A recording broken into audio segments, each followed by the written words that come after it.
So there is a topic that I think I've probably alluded to but not covered, and I wanted to talk about how you use the power of a narcissist. So we have had this discussion about how a narcissist identity, and that's what TRA abuse is, it's narcissism, about how they're kind of locked in circles and they can't deviate, and they cannot deviate. So you've got to think of it like a little spinning top. Now the question here is about what they're attached to. So there is no doubt that trans rights activism has come from up high. It's attached to elite institutions, it's attached to media institutions, it's attached to politics institutions. So these trans rights activists, they had power. Now they've just wasted it. They've attempted narcissistic abuse, it's gone very, very wrong. This is about to go nuclear, by the way. Like, actually nuclear. We're in the middle of something that's about to go nuclear. But one of the benefits of narcissists is not just that they can't deviate from their little patterns, is that you can use the power that they have. And in fact, it's like a very predictable little wind-up toy that you can use. So most of the systems that we're talking about, abuse systems, safeguarding systems, all these laws, they evolved naturally over the 20th century. And while a lot of it is to do with misogyny and a lot of it to do with marginalisation, these systems, we've never had sufficient crisis where we could synthesise this understanding across systems. We've never had sufficient crisis to synthesise all the systems around the family courts. We've never had sufficient crisis to synthesise any of this. It's why our welfare system is out of whack with our local authorities, and our local authorities are on their knees. And all this knowledge that we have as women, this intersectional understanding of these systems, is what policymakers and people like that need, but they don't know how to ask for it, and they're terrified of us. So they've used this protective seal of these bullshit disciplines, and they've used trans rights as a cudgel to keep us because they're frightened of that knowledge. Well, we can use all the power that trans rights activists have. We can use all their elite power.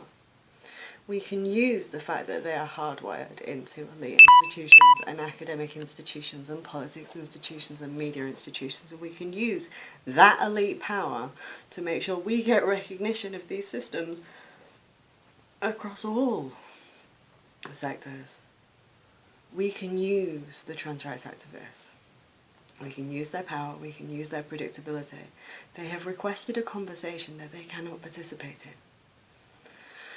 Their entire stick is about false identity. Well, I'm a woman and I know what a woman is and I know what one isn't, and if you've got a prostate, you're not one. They've clarified that sex-based protections are nothing to do with them and that they're hostile to them. They've clarified that safeguarding is something that they're hostile to. They've provided a demonstration of male pattern abusive behaviour.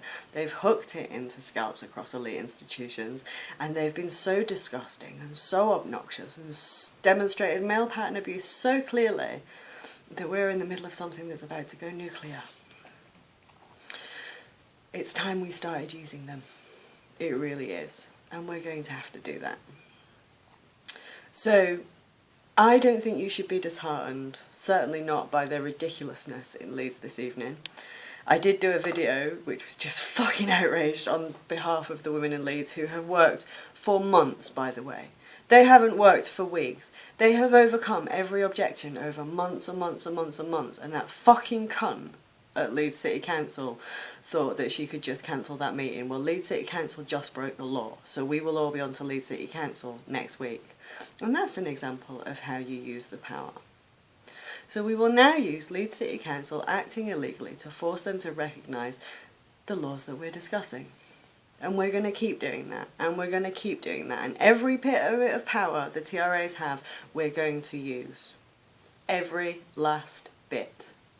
We're going to use their predictability. They've requested a conversation they can't have. We're going to fucking have it. And we're going to correct the understanding of these systems, and we are going to consolidate every right that women won in the 20th century. There's nothing new under the sun. A woman once told me, a very wise woman, she says, if people are telling you that people have started doing something new, then look again, because they're probably confused and it's just some old repackaged. There is only one major new development in human organisations that has occurred in the entirety of human history, and that happened in the 20th century. Women emancipated themselves from ownership and developed laws and systems which meant that they could exist independently and protect and support their fucking children, and we developed systems which recognise the reality of male violence. That is the single, only major change to human organisations in history, and it is hands down the biggest reorganisation in human organisations in history, and we will not be allowing it to be reversed. We will be consolidating that during this crisis. Trans is not new. It's just a narc mirror, another way for stroppy, abusive males to behave how they always did. I will no longer be using the term trans woman. Men will do just fine. And if it sums up the biology and it sums up the behaviour, I don't need a linguistic tick like trans women. And I give no fucks how much holy hell you rain down on me. I will not be describing anybody but women as women, because women mean something.